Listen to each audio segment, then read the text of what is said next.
Hello, everyone, and welcome back to the Make Life Less Taxing podcast, the show where we uncover what really creates freedom in life and business, and we'll explore stories of those who've learned how to build wealth with purpose.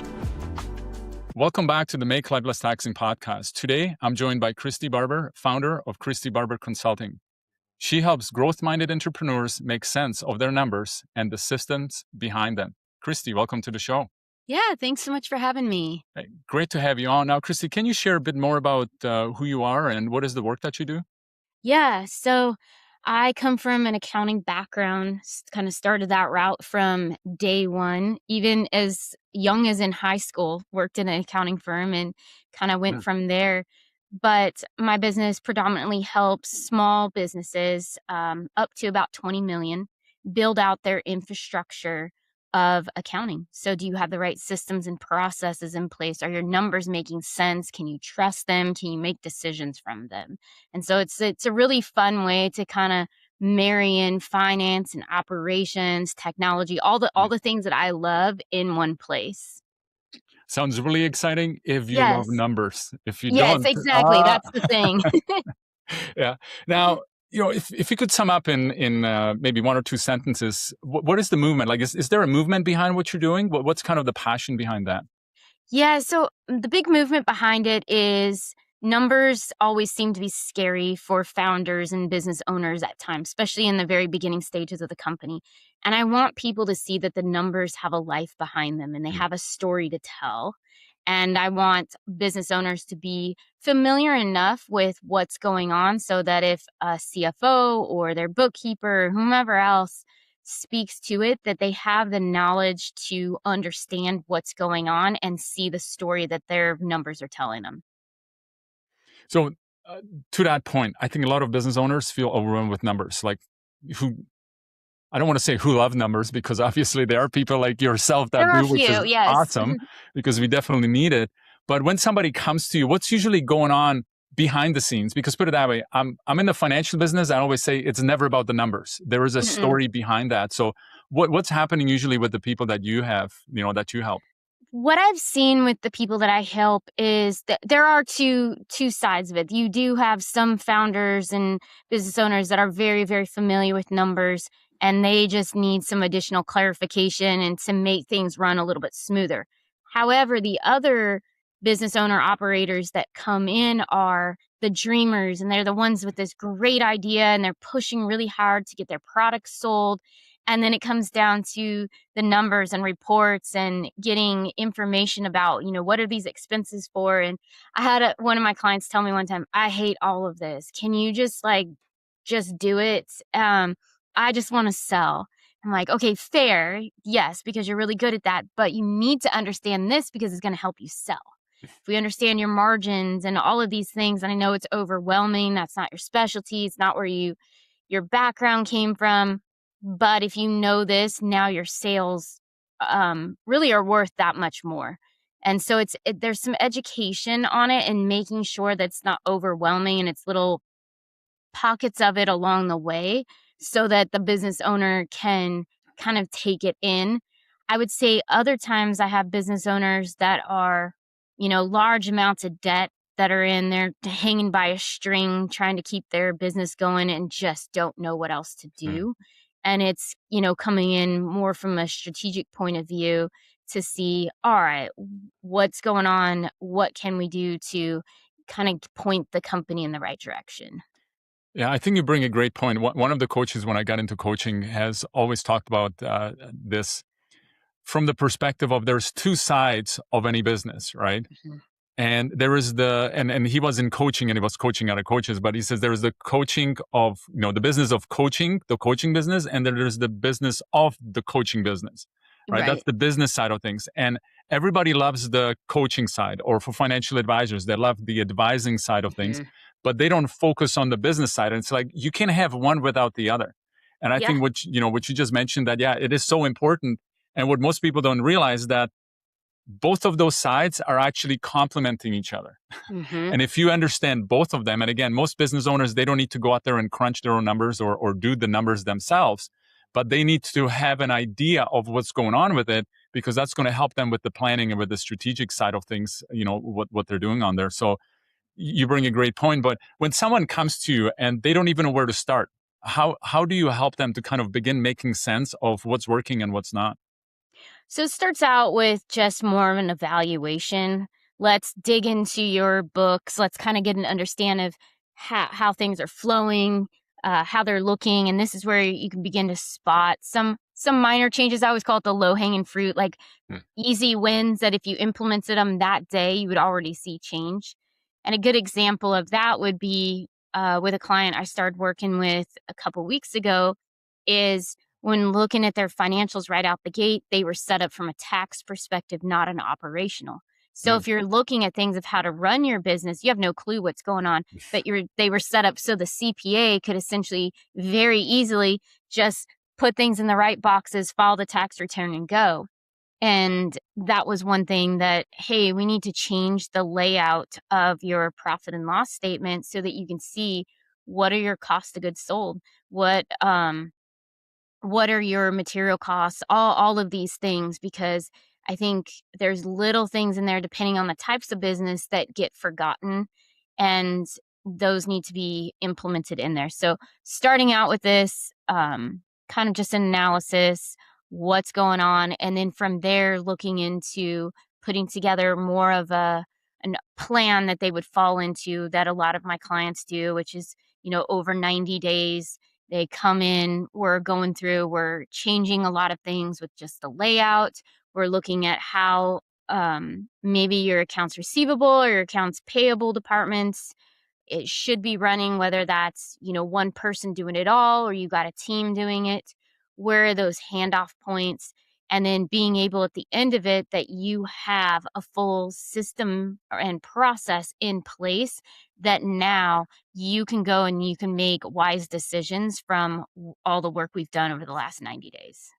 Yeah, I think you bring a great point from the perspective of almost as if money and business and really everything we're doing has its own personalities, and there are different Yeah. personalities. And what it sounds like when you come in there, you don't know specifically what's going on, but fairly quickly you can assess where that person is and really kind of what is happening as it is happening.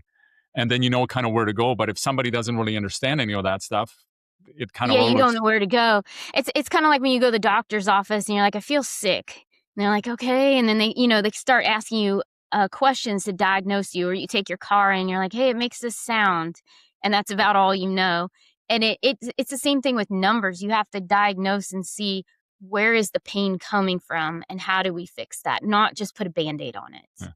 Well, there was always there was the lead indicators and the lag indicators. And often when I Mhm. work with advisors, they all say, "Hey, I just want to make more money." And I'm like going, "Well, yeah. Right? So how do you make more money?" "Well, I need to make more sales." I'm like, "Yeah, but you need to understand sales is a result of a whole bunch of other stuff that happens Mhm. before, because sales is a lag indicator that happens as a result. You need to focus on the lead indicators." And I think what you're mentioning with the numbers, yeah, I mean, if you're not making enough money, they're usually the numbers are going to tell you what's going on, and then you can go and make a Mhm. decision. But if you don't know your numbers, that's going to be very difficult to do anything about that. Or even the lag times too. How many times do you see, "Hey, we make a lot of money, but Yeah. it's 60, 90 plus days before a payment gets received." And so now you're trying to balance your company on credit cards and lines of credit before these big payments come in. And so that causes a lot of strain on small businesses when you're trying to float along until those payments come in. Yeah. Well, Yeah. you talk a lot about kind of simplifying to scale. In your experience, where do most business owners, entrepreneurs make things more complex than they really need to be?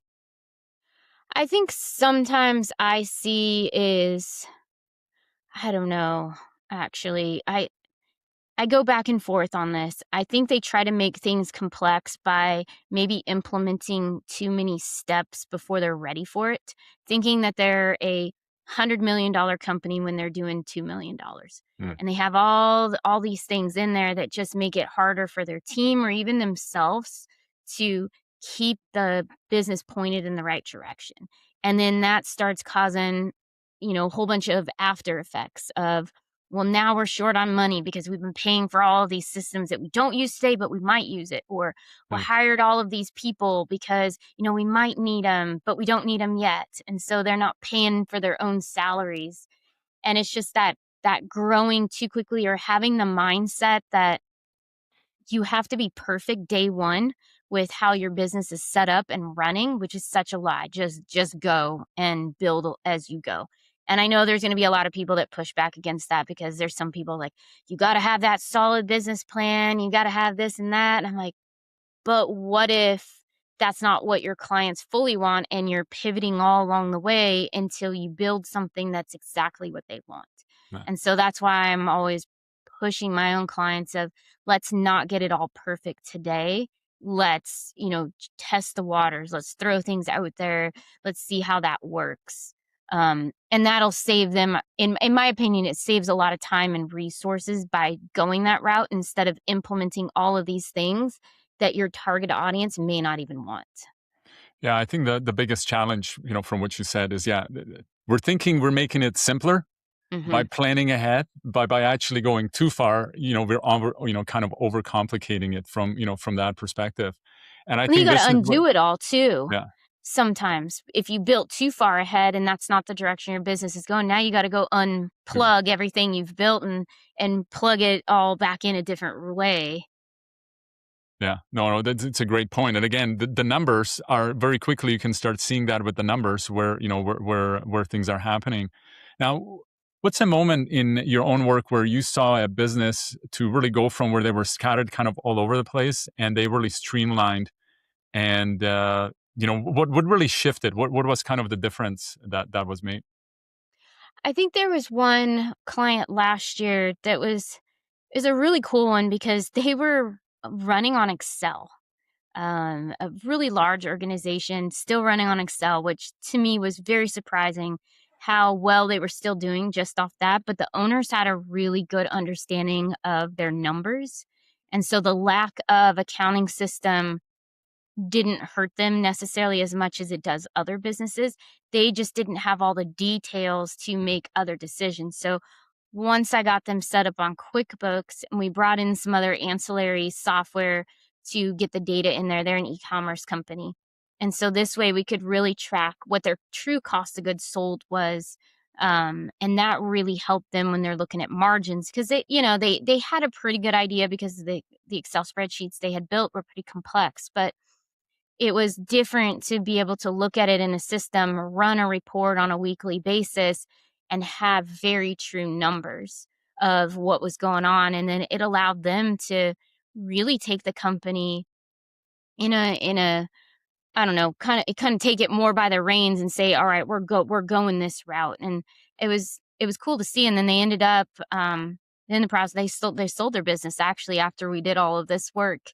So that was even cooler to see, is they're like, hey, you know what? We actually hit all the goals we wanted to hit. We got this guy that has been knocking at our door for some time, and we're ready to go. Yeah, I think you bring a great point, and I think when we work with advisors, often we tell them they're literally sitting on acres of diamonds, right? Mhm. They're sitting on all of these opportunities. I think the biggest opportunities in any business are all of the unconverted opportunities that they have, because often especially I see this with advisors. They're always thinking, I just need more leads. I need more people. I need Yep. to talk to more people. And they forget that they've already built all of these assets. And often when we work with advisors, we kind of try to go back. And I feel like you're kind of doing the same thing. You're like going, hey, you know what? And I've heard somebody say this, that it's never an income problem. It's more of like a spend problem, or where the numbers go, right? Mhm. And I think if people really sit down and understand their numbers, they might feel like, no, we just need more money coming in. And every business could always use Every more money, business wants that. but Yeah. if you're bringing more money, and kind of, the best illustration is a bucket, right? So if you got a Mhm. bucket and you keep on pouring more in, but there are like big gaping holes in the bucket, and as fast as you're pouring it in, it's pouring out, you're not going to go and get ahead. Yep. And what I feel like what you do with individuals, going like, well, hold on, let's plug up the holes first, Mhm. because that's going to help the bucket to get filled up. And then you can actually make better informed decision to move forward. Yeah. Exactly. And to your point with the bucket thing, I think that's a lot of problems with a lot of people. One thing I was talking about with somebody I guess it was a couple weeks ago now, is just the correlation between how you manage your personal finances and how that bleeds into how you manage your business's finances. And if you're pretty loose and no budgets and, hey, don't mind having debt and lots of credit card debt, all of those on a personal level, I've seen that affect the business and it becomes the exact same way. And then the owner starts using the business as a personal ATM to go pay personal bills because they can't get that under control. Yeah. And so it's been really interesting. I said in a podcast a while back and tagged Dave Ramsey in it. I was like, hey, Dave, I need you to come have a conversation with me about this and see, what you've seen from the personal level and how this correlates to the business, because I see a big part of that. And even with those types of clients that I do work with, it's educating them from a different perspective Yeah. and a different way, because they can easily get defensive because you know how it is when you're shown yourself in a mirror. You're like, oh, wait a second, I don't want to look at this, I don't want to deal with it. And it kind of comes to the same thing with the financial part of it. As, oh, it's like you calling somebody's baby ugly is what I say, and they're like, oh, I don't want to Yeah. deal with this, I don't want somebody telling me this, I don't like this. Well, the worst But part is that numbers do not lie, right? they So they don't can't lie, fudge the and that's the numbers. The numbers problem are for numbers. people. They want them to at times. Yeah. No, exactly. But they can't Yeah. do anything about it, right? No. No, I mean, listen, if you not got at an ugly all. baby, you can say, hey, it's going to grow up. Well, listen, when you got bad numbers, they're not going to fix themselves, right? No. So, And it's like, what can you do to make them look better and to also have a good plan in place so you're not living paycheck to paycheck, or you're not robbing Peter to pay Paul and all of those ways. yeah. Well, listen, part of my movement is keep what is yours and break free from the traditional financial systems. And what you're talking about too is break free from the, traditional way you're doing things. Because often people, as you mentioned, if your personal finance is going to be a mess, chances are your business is also Yeah. going to be a mess, right? And there is a lot of great resources out there that it's kind of like, hey, you know what, you should really be running your personal finances the way you go and run your business, right? There's got to be some checks and balances. There's got to be some rules or boundaries that you need to go and set. And unfortunately, most of us, including me being in the financial industry, calling myself a recovering CFP, my money stories, my relationship with money was very toxic because of my past, because of what happened with my family and everything. And that kind of was, brought over. And I've had to spend a lot of time to kind of reprogram my way of thinking, Right. how I'm looking at it. And I'm still working on it. Like it's It's not work in easy. progress. Yeah. Yeah. Yeah. It's not easy to do. And I think, good for you for putting the work and knowing that that is. And so many people, I don't know sometimes if they have the grit to do that. Yeah, I think the biggest thing is just allowing yourself to understand that, hey, it's okay. It is what it Mhm. is, right? Yep. You can go back, you can change it, but moving forward, right, you can go and change. Again, name of the podcast, Make Life Less Taxing. And I always say it's not about the money. It's the money is part of it, but like our lives are becoming so much taxing with everything that's happening around Yeah. all of areas of our life. Like there is so much more stress on our Mhm. lives these days, let alone on our finances, that yeah, we just need to go and break free from, from that. So a lot of the work that you do is with businesses, that basically are in the past, they've kind of started, but they're not quite at that enterprise level. What is it that they kind of missed and that ends up costing them a lot? And I think you kind of mentioned on that where they're maybe trying to act like that big enterprise where they're not Mhm. there. Are there some other things that you notice that are affecting them? I think sometimes it's hiring people because you think you need to, not because you need them. Hmm. Because it looks better to say, "Hey, I have a team," or these things, but the work isn't necessarily there yet. And I had a client, and this came up because I had a client about 4 years ago do this, that hired 2 people right away because, the owner, he didn't want to have to do all the daily work, which totally fine.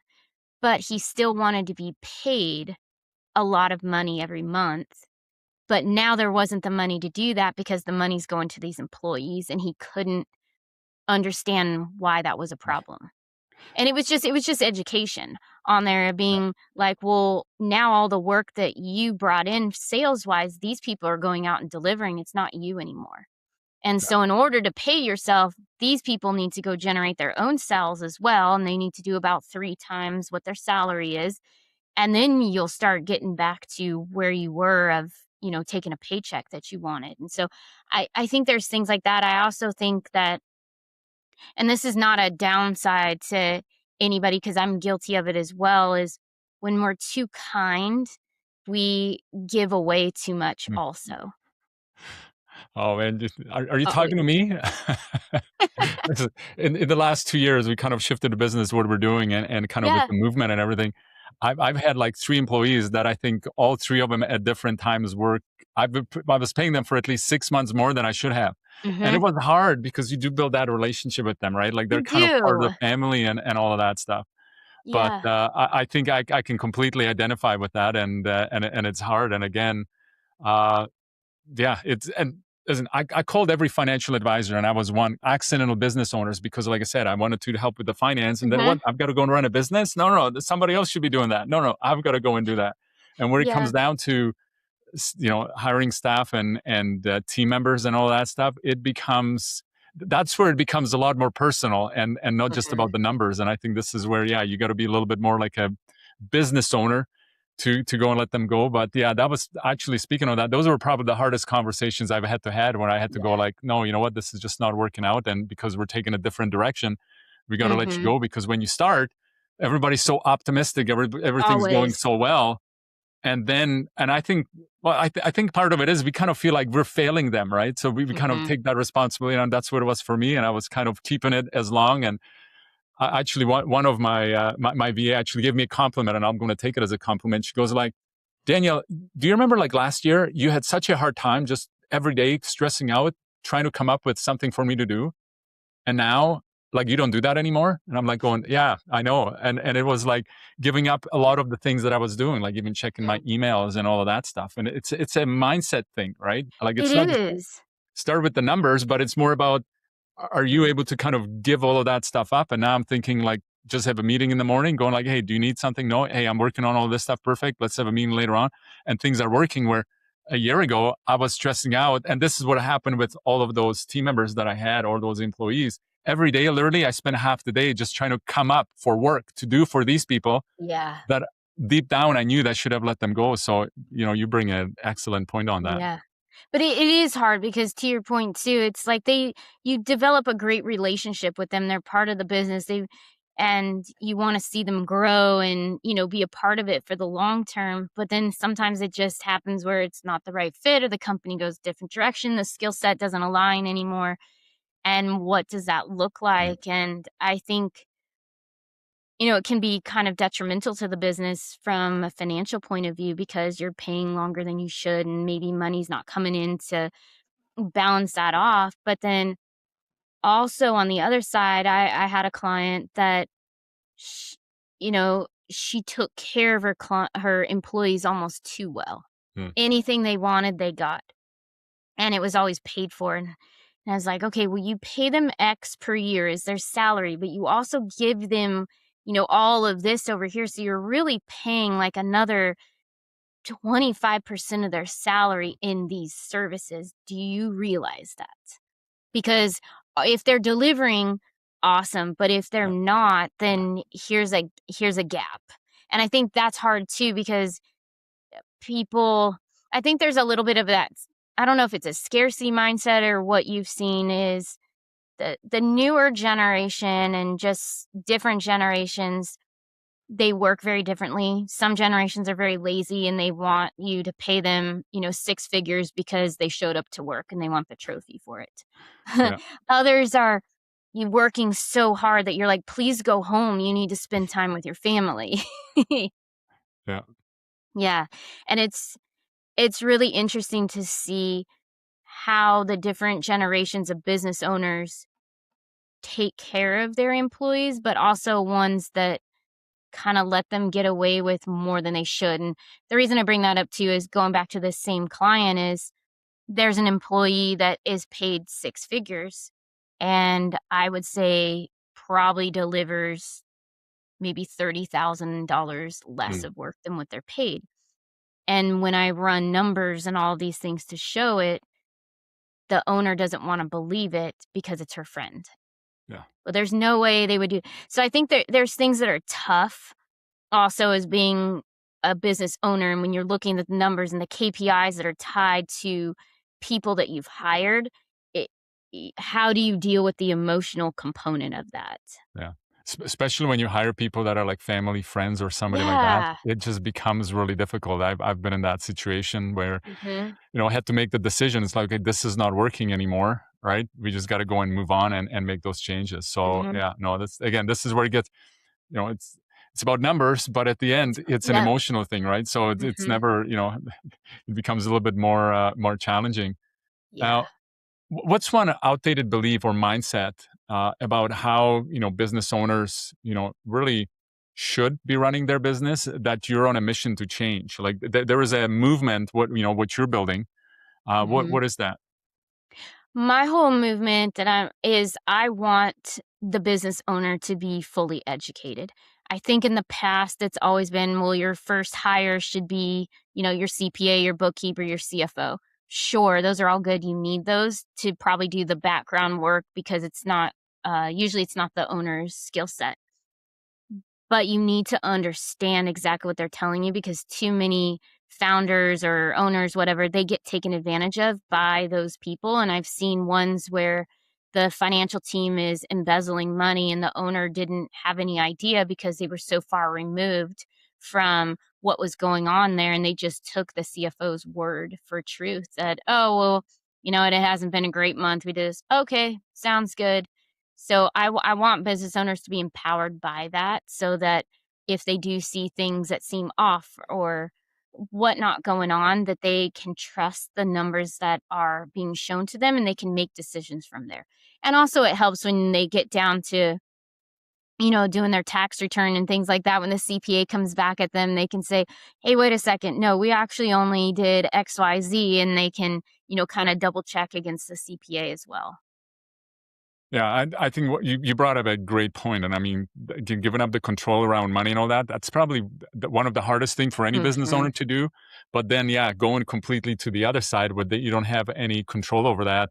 I'm sure there's many businesses that unfortunately have gone out of business because, yeah, somebody else really took advantage of them, and Hmm. they just did not have the oversight for that. So this is again where it comes down to. It's really important for that business owner to have an understanding. They don't need to do all of the work, but they need to have an understanding of the numbers and what's going on. Otherwise, somebody will definitely go and take advantage of them Hmm. because they have that trust. Yeah. So, And so- and also with all of that, I wanna make numbers fun. I think hmm, as a whole, people have been told, "Oh, it's hard. Leave that to somebody else where it's, easy for them to do." But my thing is, and my grandpa told me this, if you understand numbers, you're worth gold because hmm.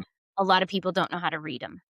And that's what I want every business owner to understand is there's so much weight that you carry when you do know these in and out. Like you should be able to have a conversation, call somebody and say, "Hey, you know what? What'd you do, last week or last month in sales?" And you should be able to rattle it off. Well, I think you bring a great point, and I remember that often if you don't know your numbers, not knowing Mhm. is usually way worse because hey, listen, we're human beings, and we have an incredible way of embellishing everything in our minds. Mhm. So when we think things are bad, we make them in our minds even worse. And when Oh, you don't yeah. know where the numbers are at, and I've had that when I was a financial advisor, more often, what would happen if we actually go and look at the numbers? They go like, oh, it's a lot better than I thought. And living with that fear that hits really bad is actually Mhm. even worse because again, that's where make life less taxing, right? Like that's Yeah. taxing mentally when you don't really know the numbers.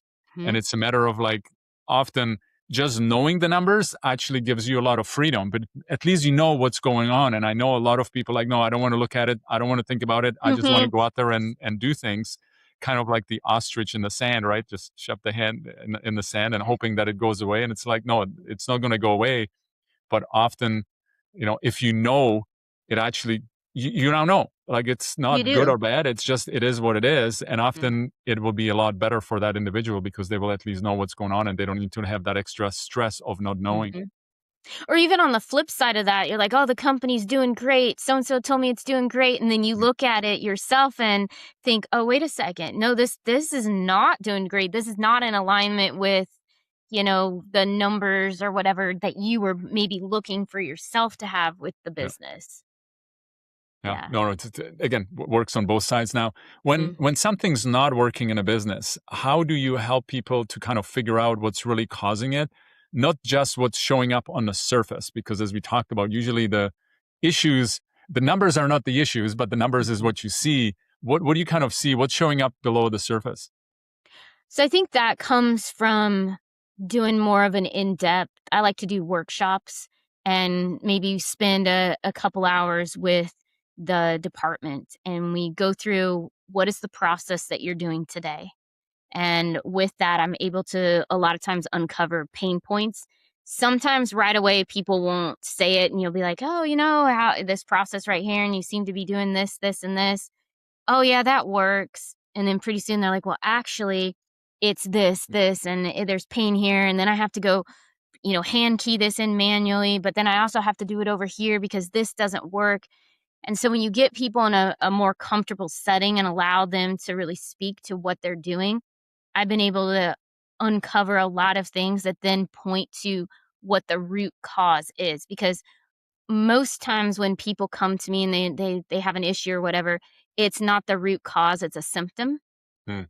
of something else, and they don't quite see yet what that's causing. And so we sit in, and sometimes these are a day long, sometimes they're 2 days long depending on how big the organization is, but you find out a lot from those and able to redraw maybe the workflow that they need to use, and then put steps into how are we going to fix some of the things that we're seeing going forward.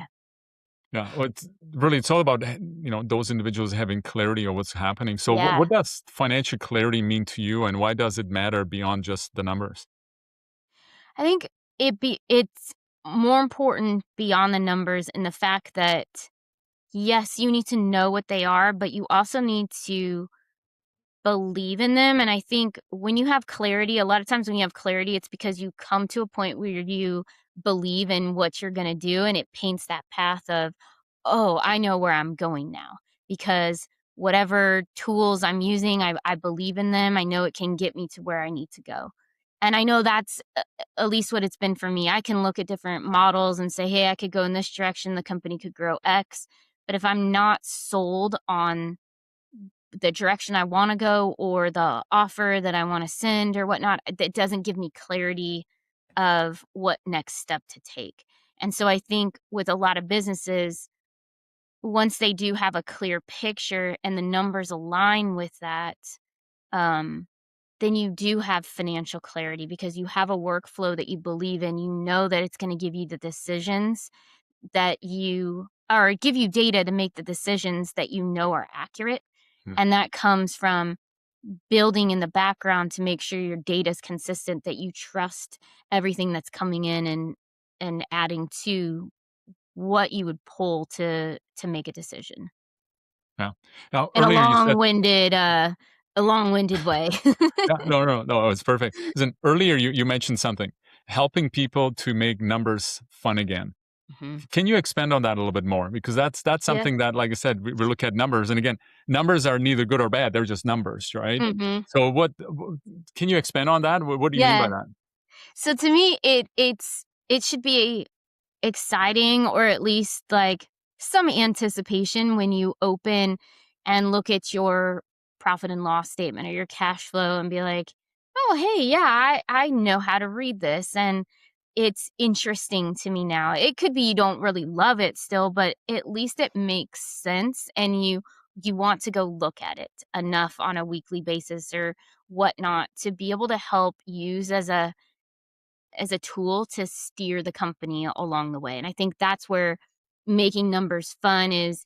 You want to go see what they're telling you. It's kind of like, going to hang out with friends. You're like, "Oh, I want to understand how everybody's doing and what's going on." And I want numbers to kind of be that where they become more of a team player for people versus this, oh, numbers. I don't want to look at it. I just want to walk blindly. Well, yeah, it's always hard to drive a car with with Yep. rearview mirror, right? Like looking backwards, but it is important to go and move forward when it comes down to numbers, right? Because the Mhm. numbers can tell you, right? Success leaves clues. Well, if success leaves clues, unsuccess also leaves clues. And again, as Yes. we're talking about the numbers, right? Really, they are a lag indicator. Right? Mhm. Like the numbers don't just show up, right? Something actions had to happen before, and the numbers is just like reporting on what actually happened and how it went. And if somebody knows what the numbers are, and if they don't like them, well, figure out exactly where things have gone wrong by looking backwards and figure out exactly Mhm. what maybe needs to change. Because I think a lot of people, and again, this is where keep what is yours and break free. I think a lot of us get into this rut where we just keep on Yeah. doing the same thing over and over again. It's the definition of insanity, right? We're doing the same thing over and over again, expecting a different result. And at the beginning of the year, we've just turned into 2026. Everybody's all excited. There's all of these Uh-huh. goals, all of these New things that we want to goals. do, right? Yeah.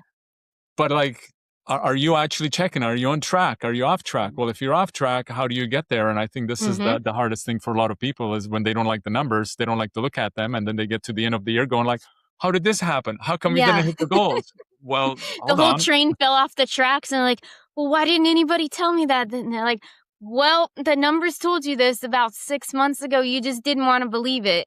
Yeah. Oh, Yeah. exactly. So, and again, I think this is where what you're mentioning, numbers are just numbers. If you can go and make it fun and it actually means something. I know one of the things, one of the coaches actually was Rich Littman that I mentioned before, talking about the coaching business and all that. But he called it the 90-day money game.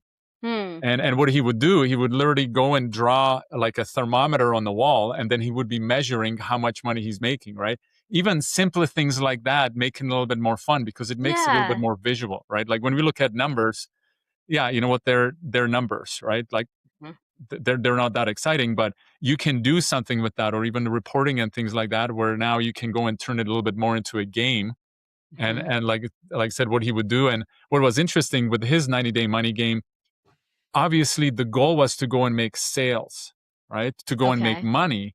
But what he was tracking, not the lag indicator, he was tracking the first indicators were like, okay, how many proposals did you make?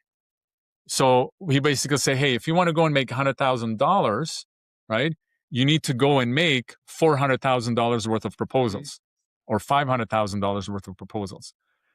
And the lead indicator is like, hey, you go and do $500,000 worth of proposals, you pretty well are guaranteed to make $100,000. I mean, unless you're Yeah. really bad and all that stuff, but you know so it's all of those leading in activities that you have to make, right? Doing all of the proposals that are going to lead into the sales. But if you're going to go and do $100,000 worth of proposals and you're expecting to make $100,000 Yeah, at it's the end not of the gonna year, happen normally. good luck. It's not going to happen. Yeah, half if you're lucky, Mhm. right?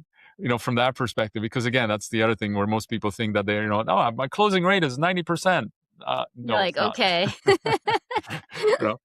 So again, so to me, I think what I'm hearing you say, it's all about that. So it's the numbers should be exciting because yeah, I mean, it's exciting to go and make money. And again, I think It there's a lot of is. wealth. I think the reason people don't achieve the goals they want to achieve is because yeah, they don't plan for it and they start ignoring the things, and they try to focus on the maybe the problem instead of the symptoms, like what is Mhm. going on a little bit deeper. Why did this actually happen, right? And Right. Yeah. so And I don't know if you've ever read, there's a book called The Great Game of Business by Jack Slack. It is like one of my favorite business books. I had to read it in grad school. But essentially, this guy, comes in, takes over a business, and they had a huge issue with warehouse injuries. mm, And so OSHA was there all the time, penalizing them and things like that. And he turned that number into a fun game of how long can we go without having a yeah, claim? All right, we made it this long.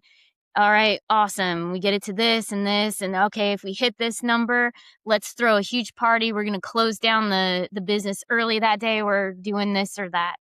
And he got to a point where he really changed people's perspectives on Mm. safety out in the warehouse. And I think one thing that was interesting about him too is he had open books. So even being a privately owned company, every person that worked in the company got to see the financials and understand how they worked. So he was big on educating, no matter if you're the janitor or you're the president of the company, you need to understand what our financials are telling us and the way that the business is going. Yeah, oh, that's a great story because it shows the involvement of everybody. Like everybody wants to Mhm. help right now. Everybody's working as Yeah. a as a team and going and turning into a uh a chain. I mean, it's one of the things I think I shared with you that I go cold plunging. I'm on my day what is it, Yeah. 82 I think right now, that that have gone and done that. And there is a certain part of it going like, oh, I can't miss out on a day because I'm going to break the chain, right? So again, that's taking numbers, right? Mhm. Which kind of mention And make in it there, and fun. making it a little bit more fun because you're Mhm. giving a bit more of a story, but you can go in. Again, it really comes down to is you're just giving more attention to the numbers when you Yeah. make it more fun. And I think the Mhm. reason people struggle or have issues with their numbers or in accounting and all that stuff is because they're just not paying attention to it, or they're thinking somebody else is going to be able to go and Yeah. handle it. And again, that doesn't really help anybody because you need to have an oversight and know exactly what's going on. Mhm. You do. And that's, I think, maybe the fun part too is what is the story? And I love to read, and I think that's what makes the number part of it fun too. I'm like, "Ooh, well, what's the story this month?" Or "What's the story that we're forecasting that we want to see?" Or looking in the rearview mirror, "What did we learn? How can we change things?" All of that. Yeah. No, that's exactly so. Listen, if someone's feeling stuck and unsure where to even start, what's one small step that you suggest that they take? I would say if you're feeling stuck, my biggest thing is always have a cash flow statement that you build out and make that over 13 weeks and track on a weekly basis all your cash coming in, your cash going out. And that is the easiest way to start understanding how your numbers are working. And then from there, you can graduate into other parts, other components of it. But that has always been a place where I point people because a lot of small business owners don't have one. And by having that, some additional responsibility comes in when you're seeing on a weekly basis, oh, wow, a lot of money went out, nothing came in. Mm. And then I'm starting to see trends. Maybe it's every 3 weeks that income comes in and whatnot, but these all seem to consistently go out of the expenses. Is there a way that I can negotiate with vendors or whatnot to increase terms and a multitude of other things? But that is the best way to start. Yeah, what you don't track, you can improve, right? So Exactly. everything, especially with numbers, it's fairly easy to track, right? Hmm.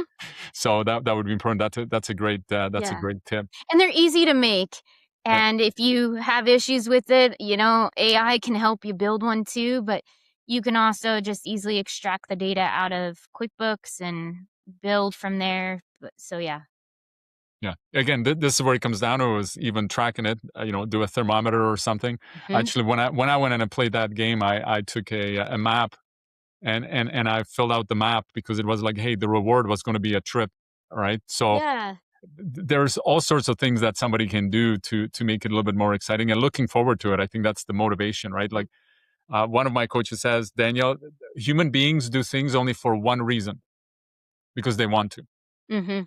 right? And if you can figure out a way how you can self motivate yourself, like me going every single morning down to the lake, I want to, I enjoy it. Like Yeah. it's not, some people look at that going like, okay, hang on, This sounds terrible. a Yeah. little bit crazy for that. And actually, even yesterday, I just realized that I enjoy it. What I don't enjoy, like yesterday was a fairly cold. It was like minus 13 Fahrenheit. And Yeah. and I was running down. The hole that I cut out was completely covered with like a foot of drip of snow. And I'm like, okay, it's too cold. I'm going to go home. I took the car and I went down there. But driving home, I was thinking, you know what? Going into the water that most people think, oh, Mhm. that's the easy part now. Like it doesn't make sense because it just becomes that habit. It's more or less the wind and everything that was happening yesterday because Mhm. yeah, it was quite cold.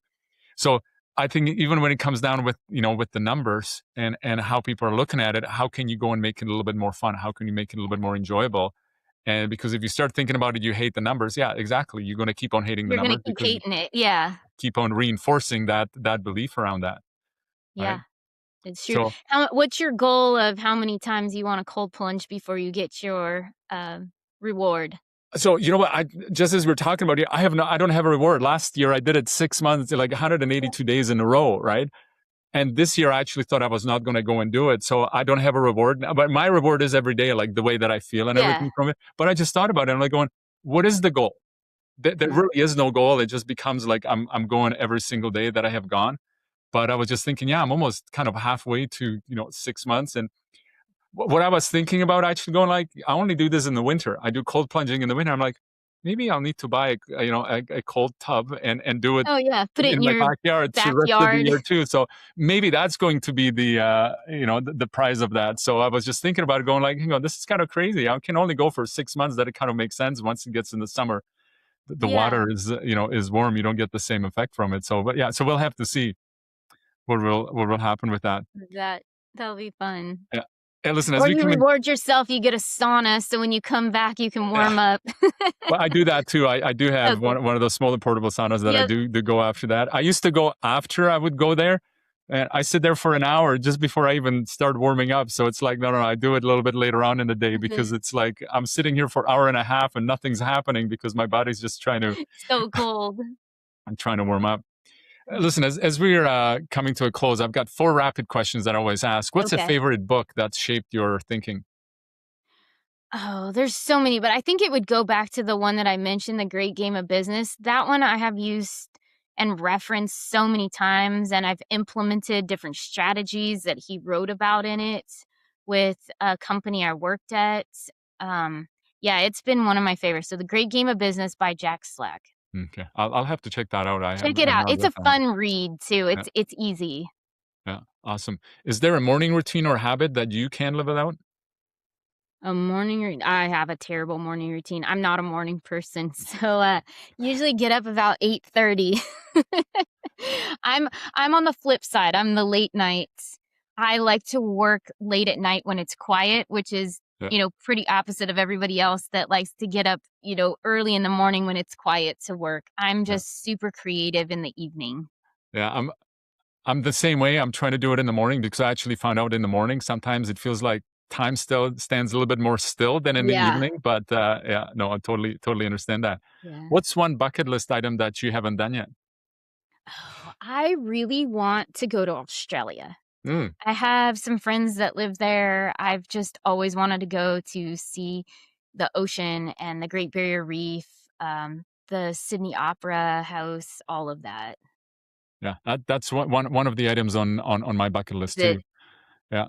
So no, when we defected, we kind of well, my uncle was in Canada, that's why we went to Canada, but Australia was the other the other place one. to go to. It would be kind of weird where wherever you are, whatever season you're leaving, you're going to go to the opposite season when you Mhm. land there. I think that would be like crazy. I don't know It how can they would. do kind of Christmas without snow. That's kind of like a little bit weird. So Yeah, it's different. I mean, I grew up, in California, and so how many times your Christmas tree was dead because it was 85 degrees, and it's funny moving to a place that had snow then, I'm like, "Oh, it's really inconvenient that it's snowing on Christmas, I can't go outside." Interesting perspective, right? Just looking at it Yeah, from a little bit different view. I just haven't kinda thought yeah, about it that flip way. it. Yeah, flip that. Yeah. Yeah. Is there a surprising hobby or interest that recharges you outside of work? Running, that Running? is one of my favorite things to do. It's very relaxing for me, which I think is probably kind of funny too. Yeah, Some people hate running with a passion, but I'll just go run and I come back after, an hour or so and yeah, feel super re-energized to tackle the rest of the day. yeah. Oh, that's great. Now, Yeah. I've got one last question. I call it a hot one. Fast forward to the end of your life and imagine that everyone forgot everything that you ever taught them or you showed them, Mhm. but they do remember one message from you. What would you want that message to be? Oh, that's a good question. Hmm. I think it would be always dream big. Don't limit yourself because the world tells you to limit yourself. Uh, Keep what is yours and break free from the systems. Yeah, Mhm. no, that's That's what it's perfect. all about. Yeah. Listen, what a powerful and perspective shifting conversation, Christy. Thank you for sharing your journey. Yeah, Where thank can you. people find out more about you and the work that you do?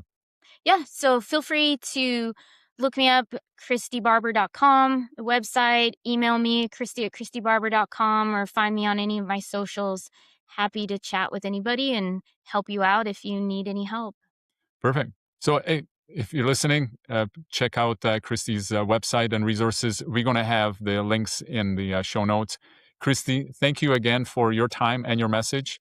And Yeah. remember, making life less taxing isn't about money, it's about freedom, clarity, and purpose. Keep building wealth, keep protecting your legacy, and keep living the untaxable lifestyle. We'll see you next time on the Make Life Less Taxing podcast. Thanks for joining us on this episode of Make Life Less Taxing podcast. Be sure to check out our other top advisor interviews at Make Life